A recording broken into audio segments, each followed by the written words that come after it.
So then he says, خَلَقَ الْإِنسان. My final words to you guys, inshallah ta'ala. I know I said final before. This is final. خَلَقَ الْإِنسان. You know the word insan, Ibn al-Faris argued it could be two origins. It could be nasiya, means human beings are very forgetful. Or it could be from uns, which means human beings are very loving. Alligators are not very loving. Lions are not very loving. You know? Other animals, they have some love, but not like human beings. We can even show love to other animals. We can show love to other human beings. We can show love to strangers, right? We have that ability. So we have uns in us. They are wahsh and we are uns. So there's two meanings to the human being. One, that we are forgetful, and the second, that we have what? Love. Allah chose this message perfectly for people who are forgetful. For people who are forgetful. Because when people forget, what do they need?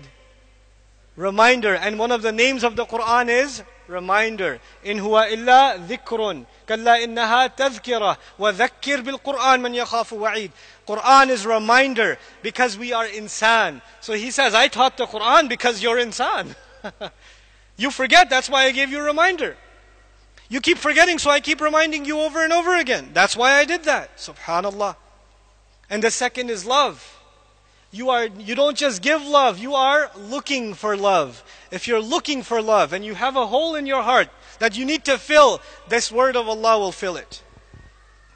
This word of Allah will give you, you'll appreciate the love Allah has for you.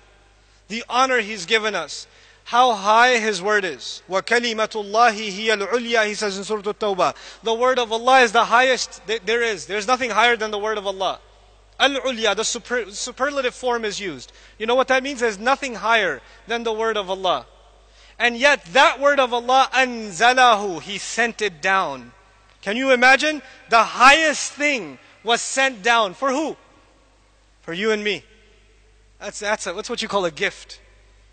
I don't deserve that gift and you don't deserve that gift. That is an act of love of Allah. Who is going to accept that invitation from Allah? If Allah called Himself a teacher, who will refuse to be a student? You know? And if you start now, I don't care if you're 70 or 7, if you turn to Allah and say, Ya Allah, I want to learn your book. You called yourself a teacher and I want Ar-Rahman to be my teacher, so I'm ready to be His student. Then it does not matter whether you know a little bit or you know a lot. Because you began with Ar-Rahman, there will be barakah in your learning. And when there's barakah in your learning, you will learn like you have never learned before. Never. You are a bad student in mathematics, you are terrible in English class, you are horrible in history class, but when you turn to Allah's book and you want to learn Arabic, which is a complicated language, it's complicated. You want to learn tafsir and tajweed and memorize.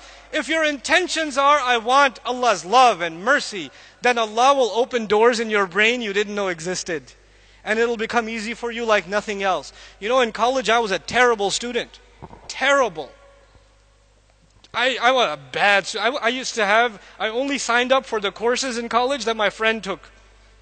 Because he would take the notes. I slept on his shoulder for 4 years.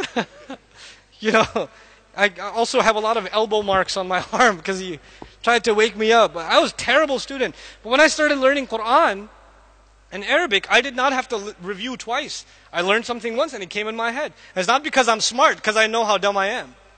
I'm a witness to myself. Allah makes things easy. وَلَقَدْ يَسَّرْنَا الْقُرْآنَ لِلذِّكْرِ. Allah makes it easy. We don't make that easy. You make the intention and Allah will make that easy for you. This is the message I want to share with all of you, really. I want you to become students of this book, students of this language. Don't be intimidated by it. Don't be intimidated by it.